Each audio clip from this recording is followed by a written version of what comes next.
Morning, everyone. So my name is Dawn, as he said, and I'm actually what curators would call a contemporary multimedia visual artist. And if at 8:30 in the morning that doesn't mean anything to you, don't worry. Even at 10 p.m. at night, I'm not very sure what that means.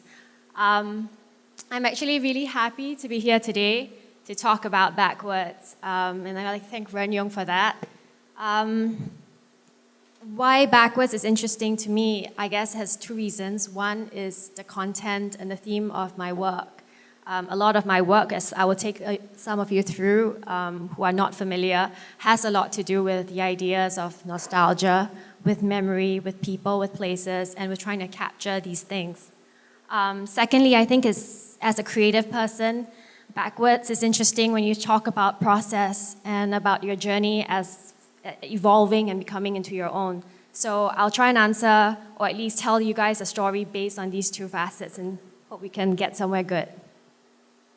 So when we talk about the past, it sometimes seems like a big black hole, and it can feel a bit intimidating, especially for someone like me, because I don't have a very good memory.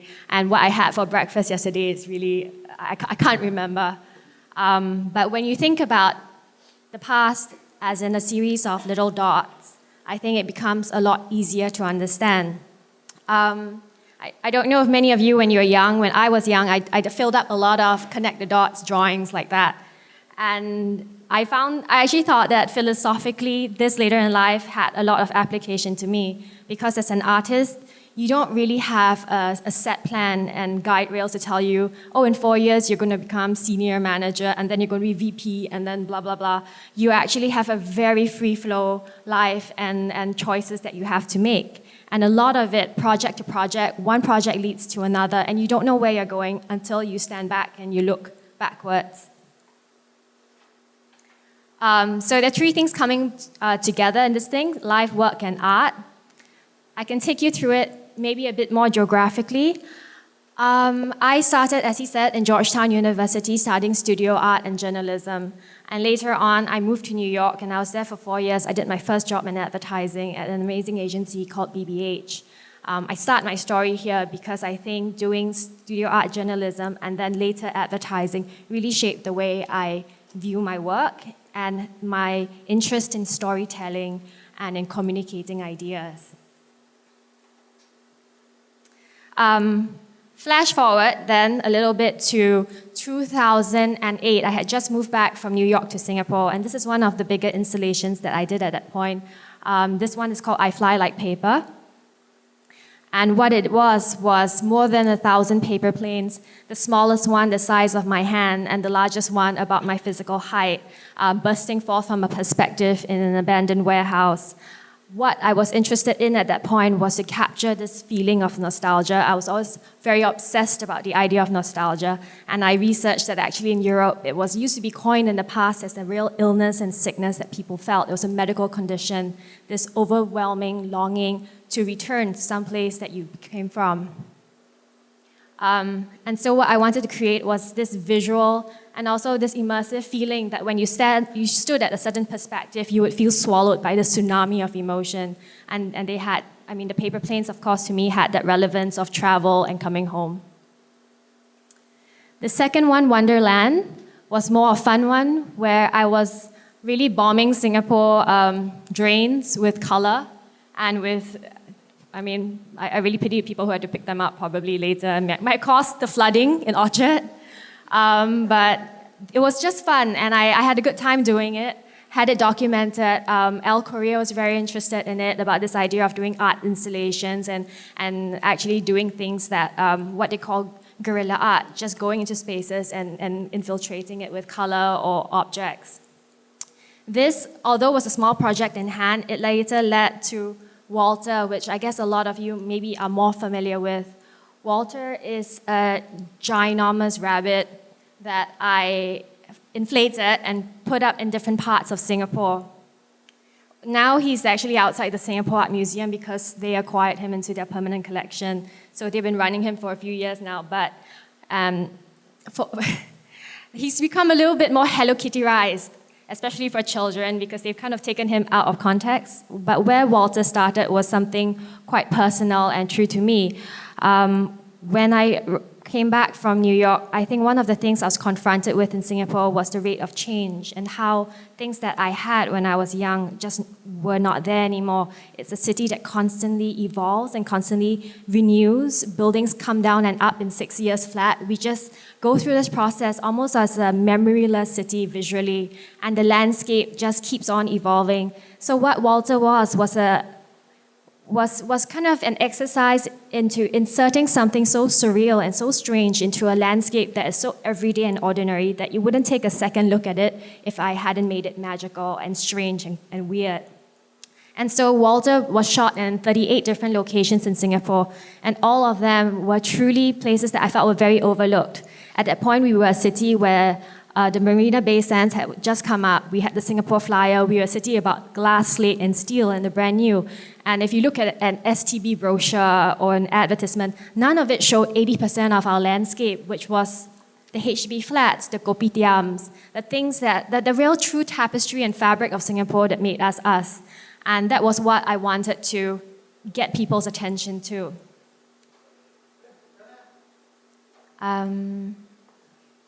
So yeah, there we go. And this is my old school, Raffles Junior College, where I also dumped him in. Oh yeah, getting some gas and cigarettes. Oh, that's him, right there.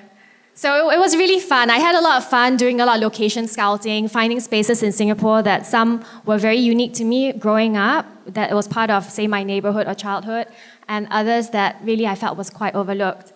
So there was a lot of, I guess, I was surprised by the amount of attention that this project got through the media. We went on to do a photo shoot for Elle magazine for their August National Day issue. So that's Walter and Bottega Veneta, you know. Walter then got taken on by the museum, and we made one. So the original Walter is about the size of maybe slightly smaller than a double-decker bus. We made one almost double in size for the museum that floated. And they also got me to do a lot more writing and text installations, so light installations within the space. So Hello Stranger became one of them. This was for the lobby of the Singapore Art Museum.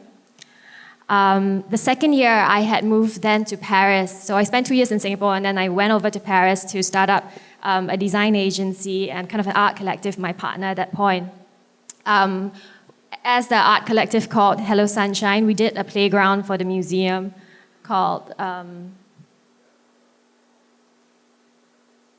this one is still the Walter one, sorry. This was previously. See, I really need to go backwards. This is quite cute. We did this first I did this first playground. This playground was really helping young children around 3 and 4. They can... What is interesting about them is that they can separate color, red from blue from yellow, but within a certain color range, like for green, they can't tell different shades. So to create an environment that was very tactile and simple, and to give them like Lego building blocks to play. And so this first one came when I did the Walter. The second one, super high, was with Hello Sunshine, and we wanted to kind of invert a rainbow. And we created a space within the museum, which was a playground, where kids could kind of match rainbow drops on the floor with pallets that they could move around and roll around. Later on came Gum, which was another museum commission. This was quite Singapore, because you all know that chewing gum is not allowed in Singapore. And so one of the things that you don't realize, but when you go overseas, this really defines us. They're like, oh, people cannot chew gum in your city. I'm like, yes, that's right, damn right. So what comes on this gum, which is an eraser, and the whole objective of this exercise was to reinvent very ordinary objects. And this one was the eraser, and I said, nowhere else but Singapore is this chewy contraband of such controversially capped desire. While we may like to believe it's the Malayan of Singapore flyer that defines us, what sticks in the world's mind is that only in Singapore gum, like crack, is banned. Nothing's worth more envy than something you can't have. Well, this is my life-size monument of a no-no substance, a sort of non-souvenir of Singapore you're so dying to ingest. So it was really like a fun way to relook at the kind of souvenirs that you can get in Singapore. 31 kinds of wonderful. Here is also another, I guess, a process of documentation. When I was in Paris, I decided to do a project with Curious TP. At that time, they had a small gallery part that they were trying to build up. And the idea was that for 31 days in summer, for every day, I would do something or create something, be it a sculpture, a piece of film, a piece of pottery or plates or art, and I would send them every day, one at a time, back to the Curious TP in Singapore.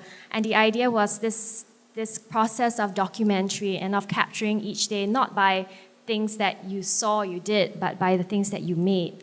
And it was my attempt to time capsule each and every day. So one of the first few things I did was these. So this was the whole collection of the 31 things.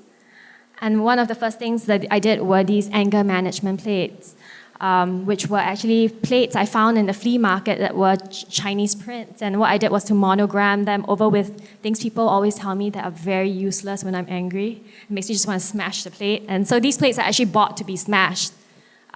It's quite funny. The person who ultimately collected them, there was some error when he picked it up, and he was really mad. And I was like, and he wrote me a very scathing email about the terrible gallery handler. And I'm like, oh, then you can smash your plates now, I guess. I mean, it's Another one was Ming, which I thought was quite beautiful. I went a lot to the flea markets in Paris because I love that space and this idea of collecting and finding things that other people had or were precious at one point and now are left there kind of aloof. What I did was to refill the colors into this piece with really neon and poppy color shades. Another one was, this piece was called Yes, Yesterday, and there were 10 vials of what I felt my 20s were filled with. So late nights, cigarettes, sweet nothings, and I tried to bottle. Mistakes were eraser rubbing. So they were representative of all the facets of my 20s, love, wonder, excuses, loud music, and all the things that at the end of, when I finally reached my 30s, I thought was interesting if I could have this eternal vials of youth. One of the last ones that I want to take you through, this one is called The Secret of Happiness. And as you know, a lot of people probably here know that Les Miserables is one of the most famous, iconic things that come out of France. And Les Miserables was actually, it means the miserable and the misery. And sometimes Paris, as much as it's lovely to visit, if you really live there, it's quite miserable. And I was very depressed at some points there. But I found this line by Cosette that said that I think the line was, if you found something to love, that's the truth to happiness. And that there was this one line that spoke of being happy and joy in such a sad book about loss and about hopelessness and despair. And I thought that if you really dug into it and really drilled down into anything you can find, if you had love, everything would be okay. Yeah, if there wasn't someone who loved, the sun would go out. Everything You Ever Wanted is right here. It was my last series, did last year after I moved back from Paris. And this one is interesting because they were a series of photographs that I took around Singapore.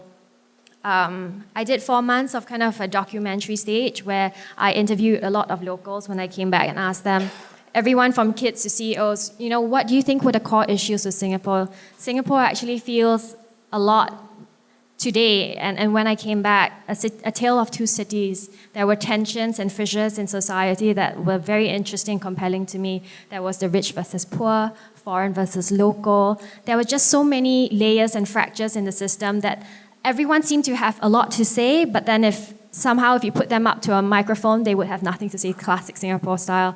And what you see in this Singapore, perfect veneer of it. It's also not really what's inside, and it's a city bubbling with all its dreams, hopes, and idiosyncrasies that was really beautiful to me and interesting. So on coming back, I started, after the interviews, I kind of went through the tapes and to distill these sentiments that people had in Singapore. And one of them, this is shot actually in Tiong Bahru in Mama Shop, and this is the concept of Singaporeans actually becoming more proud of who they are, and that this idea that everything you ever wanted is really right here, and you don't have to. I think when I was younger, we always thought that, oh, you want to go to the US or the UK to get your education, maybe you never want to come back because why, it's so cool, not cool, Singapore. But today it's different, and there's a growing sense of pride that I wanted to capture in this one. World class is another thing. I guess it's a word that the government throws around a lot, and it's like, oh, this is amazing because it's world class. The Singapore Flyer, world class. Marina Bay Sands, world class. And I thought that the things that make us world class should be the things that we already have, and that are really true to. They're not adopted and not brought in, and the things that when I was in Paris and what I noticed about people there was like the shittiest cafe. They were so proud of that. They never had to try to be something brand new. And I thought that our eggs were, one thing, the Ya-Kun eggs were quite quintessentially us. And something that now I guess with your Eggs Benedict, it's like the cool thing to do on brunch. But this is truly world class. TikTok non-stop is a shout out to a city that doesn't seem to ever stop moving, stop changing. 想当年, so I'm sure some of you know that in Singapore there are probably only 4 or 5 sand playgrounds left. When I was growing up, the city was dotted with them. They're now replaced with playgrounds of rubber mats. So this is one of the last few that I found in Pasir Ris. And 想当年, for those who don't understand Chinese, it means to think back on those golden years, like remember those times. Everything in its right place. I guess it's a recognition of our government's ability to really put everything into perfect squares and grids. FASA apply for your pie in the sky. It's our mad rush for land and for also getting married. For those who are non-Singaporean, in Singapore, sometimes when guys want to get together, girls, instead of saying, will you marry me, they say, do you want to buy a flat? And it's this funny and wonderful Singapore pragmatism that perforates our view, which I think is quite sweet. Steady Pompipi, this was shot from the Marina Bay Sands, and it really looks at the city that the landscape has changed immensely, and it's a confidence growing, and this colloquial term that means we're onwards and upwards, and we're going along fine. The grass is too green on the inside. This was shot at Bukit Brown, which will soon be gone to be replaced by nice buildings. This is a sentiment, I love this space. This is one of my favorite spaces in Singapore, and this is a sentiment that I think is very unique to people in my generation. And at one point, we all felt that we needed to leave Singapore and study elsewhere and get out, because it's not because the grass is greener on the other side. It's because the grass is artificially green here, and everything is spoon-fed, and we don't know if you're made of anything unless you go out and try. And I think this was something that pushed a lot of us out at one stage, although a lot of us are coming back now. Talk cock, sing song, play ping pong. This is just to capture the la-di-da, kopitiam attitude that a lot of uncles have there. Best Buy encapsulates our obsession with material things. And sometimes I think in Singapore, people don't know how to value or judge whether something is good or not, beautiful or not, unless they know how much it costs. So they always say, oh, nice watch, how much? Like your painting, how much? Yeah, and I thought it was really funny that it's quite unique to us. Kind of Kinky. So Kind of Kinky was actually a very was a very candid piece that happened. I was shooting Siang Tang Nian, which were the playgrounds, and I was waiting at the MRT loaded up with all my camera and equipment, and there was a conversation between a little boy and his mom.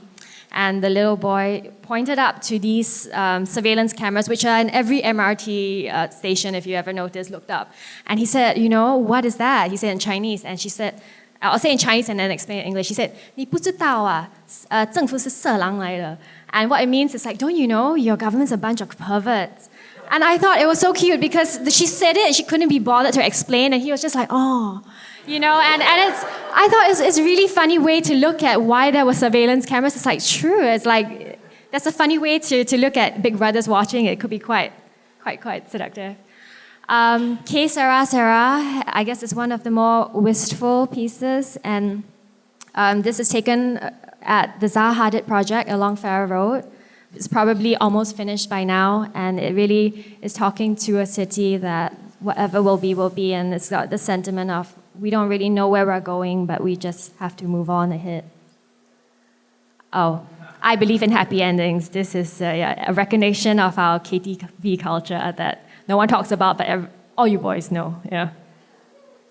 The last piece, which was a very big installation on the wall, probably the size in total, there is no place like home, and this piece is called Dorothy. And what I did was I went to over 65 homes in Singapore, and the brief that I set for myself was that I only wanted to go to homes where people had lived in for more than 10 years, because I think there's a certain clutter and build-up of things people have that make a house become a home. And I wanted to capture what true Singapore homes look like, and I went into each one of them and photographed them in all their hoarder's glory. I mean, it was amazing. Like the one over there, for the first line, second to the right, the one that says like, I mean, this woman had these contact lens solutions that were expired 4 years ago. And after shooting them, I was like, Auntie, do you want me to help you clear these? These are expired. She's like, never mind, just leave.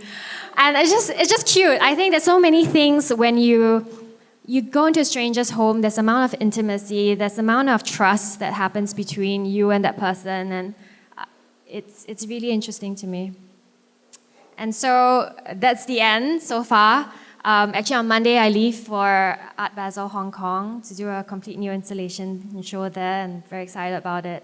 But as I said, I can't really get the right picture until I start looking back. And I think in 10 years' time, if I were to have to give a speech again, then there'll be more body to talk about, and more, I guess, conclusions to draw from a journey that's still in its making.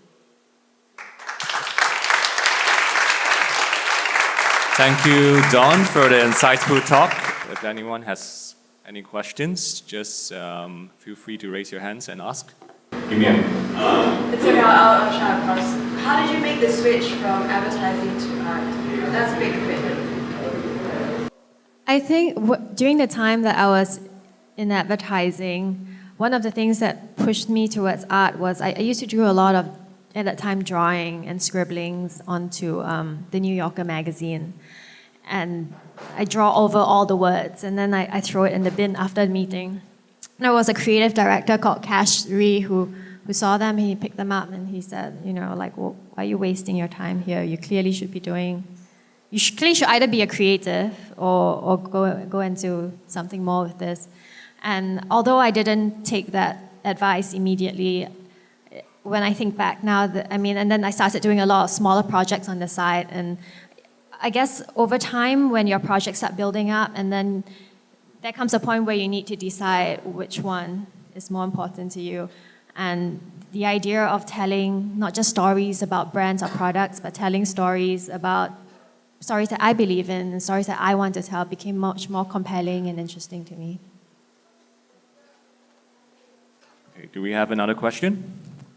Maybe I'll add one. So, Dawn, for most of your projects, are they kind of like commissioned, or are they like self-initiated and then I'll go look for someone to sponsor, or it's just self-initiated and I'm putting my own money on the table? Other than the second part of the Walter, when it went to the museum, and then clearly the playground commissions that they did, everything else was self-funded, and I just did it. That I get this part of being an artist is that you don't really wait for people to tell you to do something. You just do it, and do or die, you find means to get it done. And I don't know, is anyone in the audience thinking of being an artist or going into that realm? sometimes it gets, it's intimidating and it's quite an isolating process, but it's also very fulfilling. Why did you not stay in New York to do art? Why did you move back to do art? That's a good question. Or why didn't I stay in Paris and continue to do art? I think if you notice, like a lot of my work has to do with home. And there's something that I am obsessed about telling a story about Singapore, a story about a country in the making, one that is still forming and it keeps drawing me back. Even when I'm there, 31 Kinds of Wonderful was, although done in Paris and had a lot of Parisian elements to it, they were all about coming home and sending something home. So I think no matter what, Singapore is a subject that is very interesting to me, and because of all its contradictions within itself, that I will always come back and it'll be my subject matter for a long time. So at any point in time, how do the relationships with the people around you in your life affect or influence your work that you create?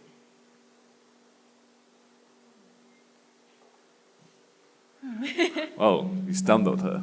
Well, I think people in your life, like the people you get together with, I mean, clearly I moved to Paris with someone, I fell in love with at that point.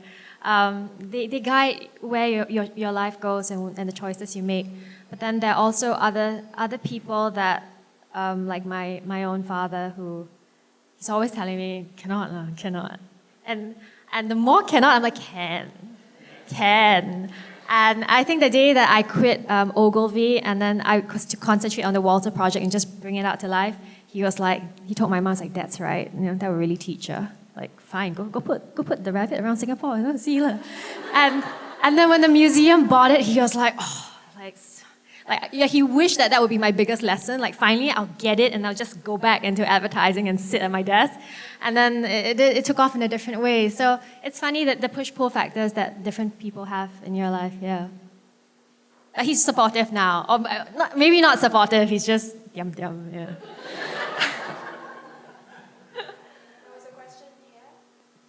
Just wanting to know a bit more about your Hong Kong exhibition, when it's going to open and what the subject will be. Okay, the Hong Kong one, it starts on next Wednesday and lasts all the way to Sunday. This is the Hong Kong Art Fair. It's the biggest art, kind of like what Art Stage is, but much bigger in Asia. And this is the first year that Art Basel bought over Art Hong Kong. So it will be even on a bigger and grander scale. It's going to be actually, honestly, like a giant factory of galleries and artists that will all be represented there. The work that is going is an installation piece.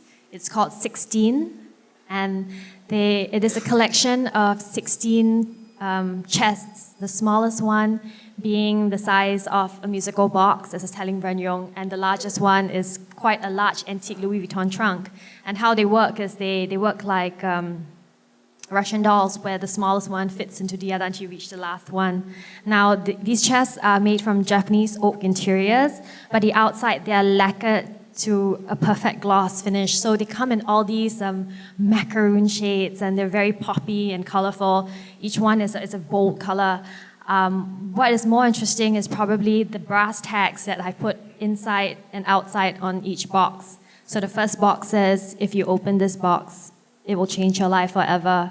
And the viewer is then forced to move along and open and close all these boxes to find out how the story goes and what happens when you did open each box. The whole idea of these boxes and the story that follows is one about travel and movement and memory and time. There's one box, I think box 14, that says, on the top it says, wait, are you sure you did not leave anything behind? And when you open it, the text on the inside says, it is okay, you will not know what you cannot bear to leave behind until after you have left it. And so they're quite a bunch of truisms to me in traveling and in moving along. And it's quite a story about both the real and metaphorical roads we take. Yeah. What's your opinion on art fairs? Because, like you said, it's a factory of just so many galleries. Do you feel like it's just made to be sold and like it's so hard to break through the clutter? The thing about art stage, you mean, right, in Singapore, and then these platforms are first of all, you can't really go as an individual artist. You have to belong to a gallery, and then the gallery has to choose to represent you there. So there are quite a lot of layers to get through to get to one of these stages. But the realities of sometimes of the art world is that you need to show up at these things to be recognized, to move on, and it is a stepping stone to get your work more globally recognized. Yeah. For your public installation, do you apply for permit? Well, I think in Singapore, it's easier to ask for forgiveness than permission. I learned it from my father. So, no, I didn't ask for any permits. I should have. I recognize, and I've been told now, the museum laugh, the directors laugh about it. They always say, it's like, it's just as illegal to put this thing up as, sticking stickers or spraying the train. I'm like, yeah, but this one, it looks cute, no? And they're like, yeah, it's true, that's why you got away with it. But yeah, it's illegal. That's a very practical question. I just wanted to ask what you think about the landscape for other local artists, because the difficulty is, obviously, it's expensive living here. But also, how can you get more visibility, or how can local artists get more visibility and focus on their passions rather than doing work that's mundane or just about the money? I think, well, even for me at this point, if you're talking about financial sustainability, I do a lot of design and advertising projects on the side. I freelance on that, and that helps tide me through bigger projects through art. But as a whole, I think that it has to be a dogged commitment to it. It's not really. That's the only advice I have to offer, and that's the only advice that has worked for me. It's that if you give up, then you give up, and then the story just ends there. But I would really like to one day look back and look at the whole series of work and say that, oh, it made sense. And it is really, when you do art, you do see an evolution of who you are. And every work is a reflection of, at that point of time, what you're like, what you thought, what was important to you, and you move on. And I look for that final mapping of dots and connecting all of that. Yeah. And I encourage all artists to continue on that path.